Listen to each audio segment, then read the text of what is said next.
1 பேதுரு 3:12.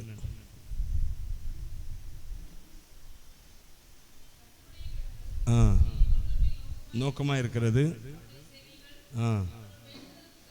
அவர்கள் வேண்டுதலுக்கு கவனமாக இருக்கிறது. கர்த்தருடைய கண்கள் நீதிமான்கள் மேல் நோக்கமாக இருக்கிறது. அவருடைய செவிகள் அவருடைய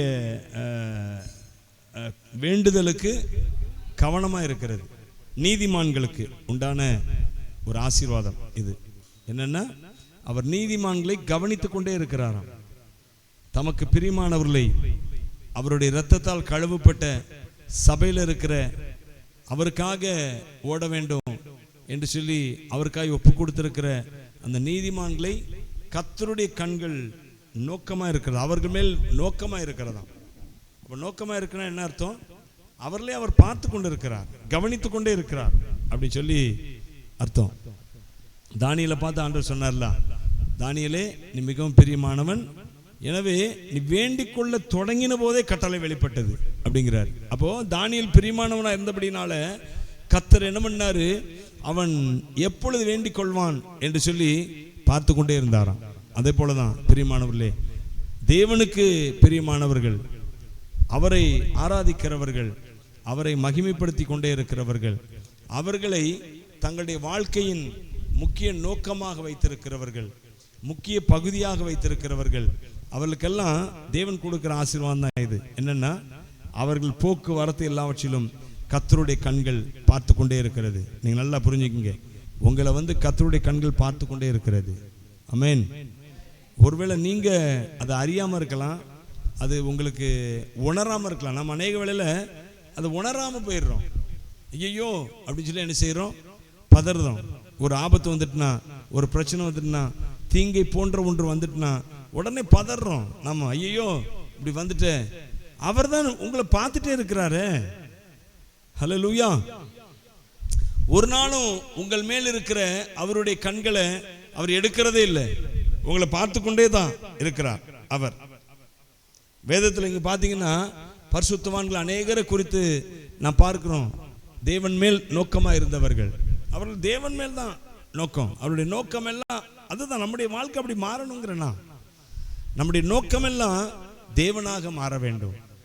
நம்முடைய எண்ணம் எல்லாம் தேவனாக மாற வேண்டுங்கிற மாறிட்டா அவர் மேல் நோக்கமாயிட்டோம்னா அவர் நீங்க அதே பகுதியில் வாசி பாருங்க.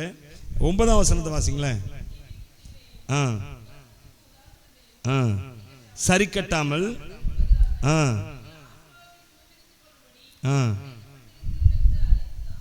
அப்போ நீதிமான் எப்படி இருப்பான்னா, நான் ஆசீர்வாதத்தை சுதந்திரித்துக் கொள்ளும்படி அழைக்கப்பட்டவன். எப்படி நாம யாரு? ஆசீர்வாத தீங்கை அல்ல, தீமை அல்ல, நஷ்டத்தை அல்ல, தோல்வியை அல்ல, நான் ஆசீர்வாதத்தை பெற்றுக்கொள்ளும்படி அழைக்கப்பட்டவன் நீதிமான். இப்ப நாம எப்படி இருக்கணும் அப்படின்னு அடுத்து சொல்றாரு பாருங்க. 10ஆம் வசனத்தை வாசிங்க. ஜீவனை விரும்புங்க, நல்ல நாட்களை காண வேண்டும் என்று விரும்புங்க, பொல்லாப்புக்கு தன் நாவையும் விலக்கி காத்துக் கொள்ளுங்க. அவர் சொல்றாரு ஜீவனை விரும்புங்க, நல்ல வாழ்க்கையை விரும்புங்க.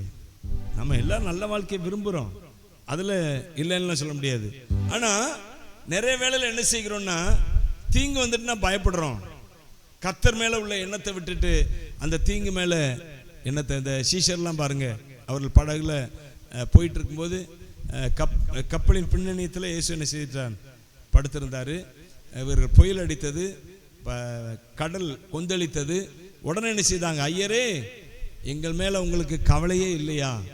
நீங்க பாட்டில் பின்னாடி படுத்திருக்கிறீங்களே அப்படிங்கிறாங்க. உடனே இயேசு எழுந்து வந்து சொல்றாரு, நீங்க ஏன் பயப்பட்டீங்க? உங்களுக்கு ஏன் விசுவாசம் இல்லாம போயிட்டு அப்படிங்கிறாரு. ஆண்டவர் என்ன சொல்றாரு? எத்தனை தீங்கு வந்தாலும், எத்தனை பிரச்சனைகள் வந்தாலும், எத்தனை போராட்டங்கள் வந்தாலும், உங்க நம்பிக்கை கர்த்தர் மேல வைங்க, உங்க விசுவாசம் தேவன் மேல இருக்கட்டும்.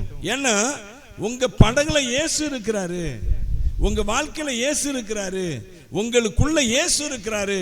அது உங்களுடைய நோக்கமாக, அல்லது அது உங்களுடைய எண்ணமாக, அல்லது அது குறித்து எப்படி சொல்ல, அதுவே உங்களுடைய நம்பிக்கையாக இருக்கட்டும். இயேசு என் படகுல இருக்கிறாரு, இயேசு என் வாழ்க்கையில் இருக்கிறார். என்ன வரட்டும், என்ன வரட்டுமே, என்ன வேணாலும் வரட்டுமே, அவர் அசைச்சிட்டு தான் என்ன அசைக்க முடியும். உன்னை தொடுகிறவன் அவருடைய கண்மணியை தொடுகிறான். உன்னை ஒரு மனுஷன் தொட்டாலும் சரி, ஒரு பிரச்சனை தொட்டாலும் சரி, யாரை தொடணும்? முதல்ல அவருடைய கண்மணியை தொடணுமா? எப்படி முடியும்? யோசிச்சு பாருங்க, எப்படி முடியும்? முடியவே முடியாது. அவரை தொட்டுட்டு தான் ஒரு பிரச்சனை உங்களை தொடணும். எனவே ஜீவனை விரும்புனீங்கன்னா நீங்க உங்க நோக்கமெல்லாம் தேவன் மேல வைக்கணும். நீங்க சங்கீதத்துல ஒரு 109ஆம் சங்கீதத்துல ஒரு வசனம் சொல்லுகிறது பாருங்க, வாசிங்க. 109ஆம் சங்கீதத்துல 17-18 வசனங்களை வாசிங்க. வரும் விலகி போகும்,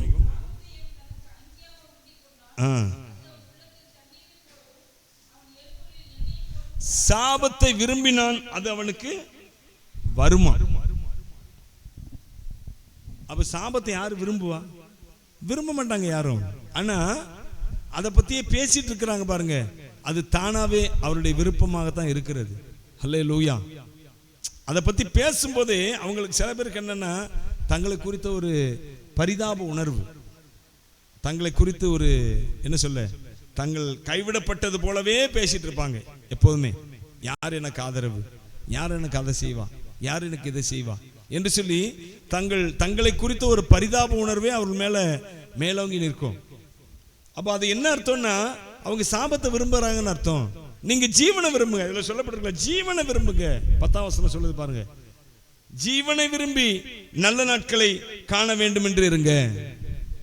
அப்போ உங்க வாழ்க்கையெல்லாம் எப்படி இருக்குன்னா, நான் ஜீவனுக்குள்ளா இருக்கிறேன். நீங்க எதுக்குள்ள இருக்கிறீங்க? நீங்க பைபிள் அப்படிதான் சொல்லுங்க. நீங்க ரோமர் புஸ்தகத்துல 8ஆம் அதிகாரம் எடுத்து வாசி பார்த்தீங்கன்னா 1-2 வசனங்களை வாசிங்க. ரோமர் 8:1-2.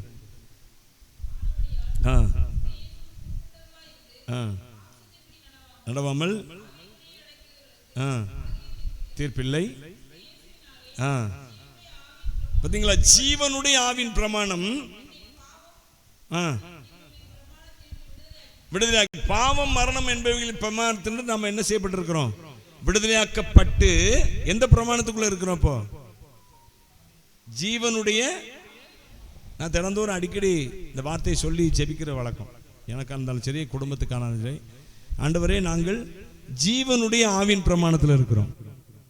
வெறும் ஆவின் பிரமாணம் இல்லை, அதுல என்ன இருக்குது? அதுல ஜீவன் இருக்குது, லைஃப், ஆசீர்வாதம், நன்மை, அதுல ஜீவன் இருக்குது. நாம இப்ப இருக்கிற பிரமாணம் நியாய பிரமாணத்தில் அல்ல. அது பாவம் மரணம்.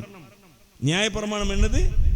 அதான் அதுல சொல்லப்பட்டிருக்கு. அது 2ஆம் வசனம் வாசி பார்த்தீங்கன்னா, பாவம் மரணம் என்பதில் பிரமாணத்தினின்று நம்மை விடுதலையாக்கி விட்டது. பாவம் மரணம் என்பது நியாய பிரமாணம். ஆனா நாம இருக்கிறது அந்த பாவம் மரணம் அந்த பிரமாணத்துல இல்ல. நாம எந்த பிரமாணத்துல இருக்கிறோம்? அந்த நியாய பிரமாணத்தை முக்கியப்படுத்த பாவமும் மரணமும் நம்முடைய வாழ்க்கையில வந்துகிட்டே இருக்கும். மரணத்தை குறித்த நம்பிக்கை, மரணத்தை குறித்த பேச்சு. ஆனா ஜீவனுடைய ஆவின் பிரமாணத்துக்கு அடிக்கடி நீங்க அறிக்கை பண்ணணும். நான் எதுல இருக்கிறேன்னா, ஜீவனுடைய ஆவின் பிரமாணத்துல இருக்கிறேன். நான் ஜீவனுடைய ஆவின் பிரமாணத்துல இருக்கிறேன். அதுல ஜீவன் இருக்குது. நான் இப்ப இருக்கிற பிரமாணத்துல என்ன இருக்குது? ஜீவன் மட்டும்தான், மரணம் இல்லை. நன்மை மட்டும்தான், தீமை இல்லை. ஆசீர்வாதம் மட்டும்தான், சாபம் இல்லை. அல்லேலூயா. எல்லாம் பரிகரிக்கப்பட்டது. அல்லேலூயா. இந்த பிரமாணத்துல எல்லாம் என்ன செய்யப்பட்டது?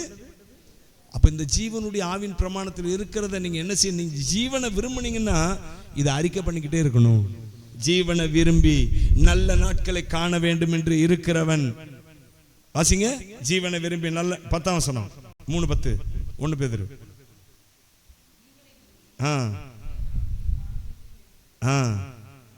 பொல்லாப்புக்கு தன் நாவை விளக்கு. தீங்க பத்தி பேசுறத என்ன செய்ய, நீ விளக்கு. தீங்கு வந்துட்டு நெருங்கிட்டு பக்கத்துல வந்துட்டு பேச வேண்டாம். நீ பேசுறதுனால மாற போகுதா? ஐயோ அப்படின்னு சொன்னனால தீங்கு போயிட போகுதா? சொல்லுங்க, யாராவது சொல்லுங்க. ஐயோன்னு சொன்னா போயிருமா? போகாது தீங்கு. ஆனா அதுக்கு பதில் சொல்லுங்களேன், இயேசுவை சொல்லுங்களேன். ஹல்லேலூயா. இயேசு, தீங்குக்கு முன்னாடி இயேசுவை சொல்லுங்க. பொல்லாப்புக்கு தன் நாவை விளக்குங்க. கபடத்துக்கு தன் உதடுகளை என்ன செய்யுங்க? விளக்கி காத்துக்கொள்ளுங்க. அடுத்து பொல்லாப்பை விட்டு நீங்குங்க, நன்மை செய்யுங்க, சமாதானத்தை தேடுங்க, அதை பின்தொடருங்க. சமாதானத்தை தேடி ஓடிக்கொண்டே இருங்க. தேவனுக்காக ஓடிக்கொண்டே இருங்க. சமாதானத்தின் சுவிசேஷத்தை முழுமையுமா ஏற்றுக்கொள்ளுங்க. அதை அறிக்கையிட்டு கொண்டே இருங்க. சமாதானத்தின் சுவிசேஷம் சொல்லிக்கொண்டே இருங்க. நீங்க நம்ம நிறைய பேருக்கு சுவிசேஷம் சொல்லுவது அது நமக்கு பெரிய ஆசீர்வாதங்க. ஏன்னா சுவிசேஷத்துல இயேசுவை சொல்றோம், இயேசு சிலுவையில் செய்த காரியங்களை சொல்றோம். அதை சொல்ல சொல்ல அந்த ஆசீர்வாதம் திரும்ப திரும்ப என் வாழ்க்கையில் என்ன செய்யிட்டு ரிப்பீட் ஆகிக்கிட்டே இருக்குது. அதனால சுவிசேஷம் சொல்லுங்க அநேகருக்கு. ஹல்லேலூயா. அப்போ கர்த்தருடைய கண்கள் நீதிமான்கள் மேல் நோக்கமா இருக்கு. அவருடைய செவிகள் அவருடைய வேண்டுதலுக்கு அவர் கவனமா இருக்கிறதா, ரொம்ப கவனமா, சென்சிட்டிவா. நான் ஏற்கனவே சொன்ன பிறகு தானியேலை குறித்து அவன் கர்த்தருக்கு பிரியமானவனா இருந்தான். அவர் சொன்னாரு, நீ வேண்டிக் கொள்ள தொடங்கின போதே என்ன செய்தது? கட்டளை வெளிப்பட்டு. வாசிங்களா அந்த வசனத்தை வாசிங்களேன். தானியேல் புஸ்தகத்தை எடுத்துக்கிட்டீங்கன்னா அதில் சொல்லப்பட்டிருக்கு பாருங்க. Praise the Lord. ஹல்லேலூயா. உமக்கு நன்றி, உமக்கு நன்றி செலுத்துகிறோம். வாசிங்க. நீ மிகவும் பிரியமானவன், அதனால்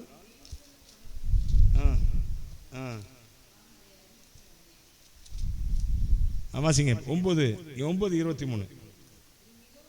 நீ மிகவும் பிரியமானவன் ஆதலால். பாத்தீங்களா, பிரியமானவனா இருந்தான். அவன் வேண்டிக் கொள்ள தொடங்கின போதே கட்டளை என்ன செய்யப்பட்டதான்? வெளிப்பட்டது.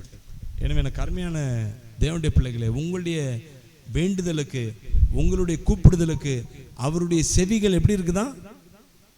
கவனமா இருக்கு. அப்படின்னு என்ன, ரொம்ப சென்சிட்டிவா இருக்கிறாரு. சென்சிட்டிவ்னா தெரியுங்களா உங்களுக்கு? லைட்டா, ரொம்ப சென்சிட்டிவ் அப்படின்னு என்ன அர்த்தம்? லைட்டா டச் பண்ணிட்டா கூட என்ன ஆயிரும்? ரொம்ப உணர்ச்சி வசமாயிரும். அவருக்கு தெரிஞ்சிடும்.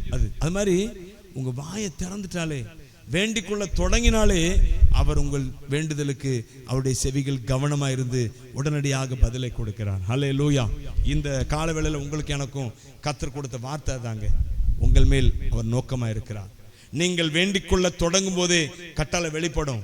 நீங்க எதற்கெல்லாம் வேண்டிக் கொள்ளுகிறீர்களோ அதற்கெல்லாம் அவருடைய செவிகள் எப்படி இருக்கிறது? கவனமா இருக்கிறது. கர்த்தர் உங்களை இந்த வார்த்தையின்படி ஆசீர்வதிப்பார். எல்லா தலையில கை வச்சு ஜெபம் பண்ணுவோம். கர்த்தாவே, இந்த வார்த்தையை கர்த்தருடைய கண்கள் நீதிமான்கள் மேல் நோக்கமா இருக்கிறது, அவருடைய செவிகள் அவர்கள் வேண்டுதலுக்கு கவனமா இருக்கிறது என்ற வார்த்தையை நீர் எனக்கு, என் குடும்பத்துக்கு, என் சந்ததிக்கு, என்னுடைய சபையில் உள்ள ஒவ்வொரு குடும்பங்களுக்கும் நீர் கொடுத்திருக்கிறீர். இதை நாங்கள் சுதந்தரித்துக் கொள்கிறோம். இந்த வார்த்தையில் உள்ள ஆசீர்வாதத்தை சுதந்தரித்துக் கொள்கிறோம். ஆசீர்வாதங்களை சுதந்தரித்துக் கொள்கிறோம் இயேசுவின் நாமத்தில். ஆமென். நல்ல பிதாவே, ஸ்தோத்திரம். அந்த நாளில் நீ சொன்ன வார்த்தைக்கு நன்றி. இந்த வார்த்தைகளின் படியே கர்த்தர் ஆண்டவரே, நம்முடைய பிள்ளைகள் மேலே நீர் நோக்கமாக இருக்கிறீர். அவருடைய வேண்டுதலுக்கு நம்முடைய செவிகள் கவனமாக இருக்கிறது. நன்றி செலுத்துகிறோம். தொடர்ந்து ஆசீர்வதிங்க இயேசுவின் நாமத்தில் பிதாவே.